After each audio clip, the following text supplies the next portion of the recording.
Hello বন্ধুরা, থাম্বনেলটা দেখে নিশ্চয়ই বুঝতে পেরেছো আজকে ভিডিওর বিষয়টা।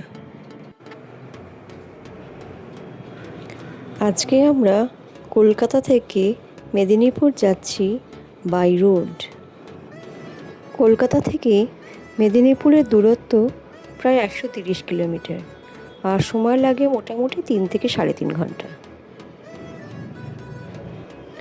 আমরা সকাল সকাল বাড়ি থেকে বেরিয়ে তারাতলা হয়ে পিটিএসের রাস্তাটা নিলাম।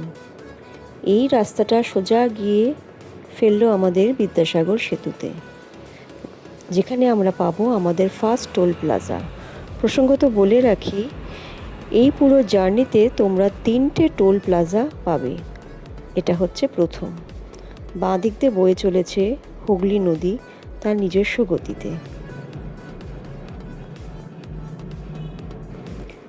এখন আমরা আমাদের ফার্স্ট টোলে পৌঁছলাম। এটা পেরিয়ে গেলে নেক্সট যে ইম্পর্ট্যান্ট ল্যান্ডমার্কটি আমরা দেখতে পাবো সেটি হচ্ছে সাঁতরাগাছি স্টেশন। কলকাতা থেকে বা হাওড়া থেকে ভারতের দক্ষিণে যাওয়ার সমস্ত ট্রেনগুলি এই সাঁতরাগাছি স্টেশন, যা এখন সাঁতরাগাছি জংশন, সেখান দিয়ে পাস করে। প্রসঙ্গত বলে রাখি, মেদিনীপুর যাওয়ার ট্রেনও এখান থেকে তুমি পেয়ে যাবে।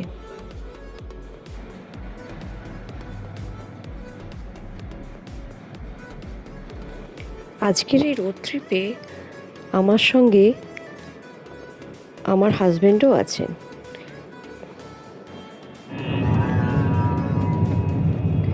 ফোনে মিয়াকি মালহার শুনতে শুনতে আমরা আমাদের দ্বিতীয় toll plaza Dhulagarh toll plaza পেরিয়ে গেলাম। আকাশেরও আজ মুখ ভার, আর তার সঙ্গে মিয়াকি মালহার একটা সুন্দর কম্বিনেশন। আসলে রোড ট্রিপে মিউজিক ইজ আ মাস্ট, আর তার সঙ্গে যদি প্রকৃতি ম্যাচ করে যায় তাহলে তো আর কথাই নেই। তখন মনে হয় এই পথ যদি না শেষ হয়।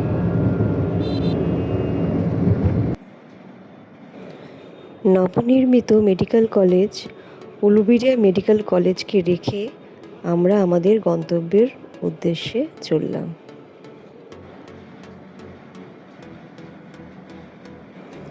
মেদিনীপুরে আমাদের মাঝে মধ্যেই আসতে হয় আমাদের বিশেষ প্রয়োজনে। দেখো, তোমাদের সঙ্গে গল্প করতে করতেই আমরা কিন্তু কোলাঘাট পৌঁছে গেলাম। নিচে বয়ে চলেছে রূপনারায়ণ নদী। নদী দেখলে আমার তো মনে হয় সবসময় গিয়ে দাঁড়িয়ে থাকি, তার সঙ্গে তার চলাফেরা দেখি। আচ্ছা, তোমাদেরও কি তাই মনে হয়? কমেন্টস করে জানিও কিন্তু। এই রোড ট্রিপে আমাদের সঙ্গে একটা ঘটনা ঘটেছিল, যেটা একটু পরেই তোমাদের সাথে শেয়ার করছি।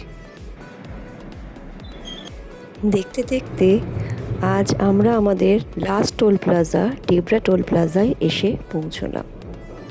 এটা তৃতীয় এবং অন্তিম টোল প্লাজা কলকাতা থেকে মেদিনীপুর যাওয়ার। এই রাস্তাটা ধরে সোজা গেলে তুমি পৌঁছে যাচ্ছ খড়গপুর, আর ডান দিকে টার্ন নিলে তুমি মেদিনীপুর শহরের মধ্যে ঢুকতে পারছ। এবার আমাদের সঙ্গে যে ঘটনাটা ঘটেছিল সেটা হচ্ছে, আমাদের গন্তব্যস্থল ছিল মেদিনীপুর, কিন্তু দেখো আমরা খড়গপুরে যাওয়ার রাস্তা ধরে ফেলেছি ভুল করে। হাইওয়ে মানে বুঝতেই পারছো, সেখানে টার্নিং কিন্তু সহজে অ্যাভেলেবেল হয় না। সে যাই হোক, কোনোভাবে একটা কর্নার পাওয়া গেল, সেখান থেকে আমরা গাড়ি ঘুরিয়ে অবশেষে আমাদের গন্তব্যে পৌঁছতে পারলাম। একটা কথা তোমাদের বলা হয়নি, আমরা ন্যাশনাল হাইওয়ে 16 ধরে এতক্ষণ চলছিলাম। এরপরে আমরা স্টেট হাইওয়েতে এসে পৌঁছলাম।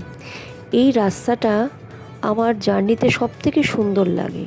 রাস্তাটা খুব একটা চওড়া নয়, কিন্তু দুপাশের এই গাছের সারি দেখলে মনে হয় ঠিক কোথাও একটা যেন সেই শালবনী অঞ্চলের সঙ্গে মিলটা আমি পাই।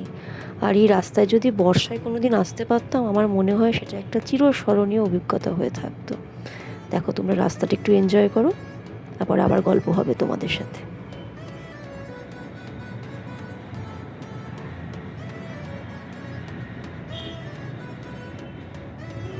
এই স্টেট হাইওয়ে ধরেই আমরা পৌঁছে গেলাম কংসাবতী নদীর কাছে।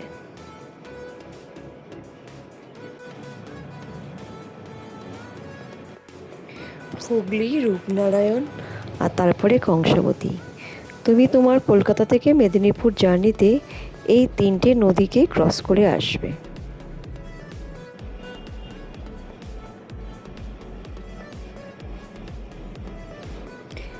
এই যে সোজা রাস্তাটা তোমরা দেখতে পাচ্ছ, এটা চলে যাচ্ছে গনগনির দিকে।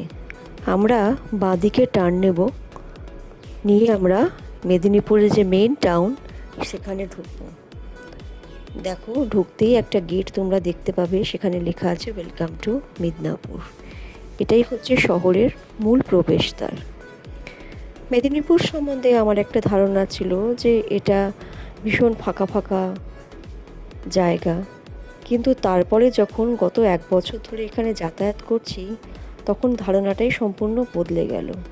এখানে প্রচুর লোকের বসবাস, এবং কোথাও একটা সময় বা একটা মুহূর্তের জন্য তোমার মনে হবে না যে তুমি কলকাতা থেকে দূরে আছো। কারণ এখানে আমি নিজে ঘুরে দেখেছি, যা তোমার প্রয়োজনীয় নিত্য জিনিস সবই তুমি পেয়ে যাবে। এছাড়াও বড় বড় শপিং মল, অর্নামেন্টেড জুয়েলারির দোকান, ফুড প্লাজা সবই কিন্তু এখানে অ্যাভেলেবেল। যাই হোক, এবার একটু তোমাদের সঙ্গে গল্পটা থামাতে হবে, কারণ আস্তে আস্তে আমরা কিন্তু আমাদের যেখানে পৌঁছবার সেই জায়গাটায় পৌঁছে গেছি। এরপরে তোমাদের সন্ধান দেব যে মেদিনীপুরে এলে কোথায় ভালো মতোভাবে খাওয়া দাওয়া করতে পারবে। এটা হচ্ছে জ্যাকপল রেসিডেন্সি। আমরা যখনই মেদিনীপুরে আসি এখানেই খাওয়া দাওয়া করি, কারণ এখানে খাবারের টেস্টও যেমন সুন্দর, প্লাস এরা সবথেকে বেশি যেটা ভালো লাগে আমার, এদের অ্যাম্বিয়েন্সটা। I feel somehow close to Kolkata. Cleanliness and everything, এটা আমার খুব পছন্দের, সেই জন্য আমরা আর অন্য কোথাও ঘুরি না, এটাই আমাদের প্রেফারেবল। যাই হোক, এবার বাড়ি ফেরার পালা। কাজ মিটে গেছে, চলে আসছি এবার। সবসময় একটা মন খারাপ নিয়ে মেদিনীপুর থেকে ফিরতে হয়, ব্যক্তিগত কারণে যদিও সেটা, কিন্তু তারপরে এবার আবারই মনে থাকে যে আবারই রাস্তা দিয়ে যাব, আবার নতুন কোনো উদ্দেশ্যে যাব। চলো টাটা। ভিডিওটা ভালো লাগলে শেয়ার করো।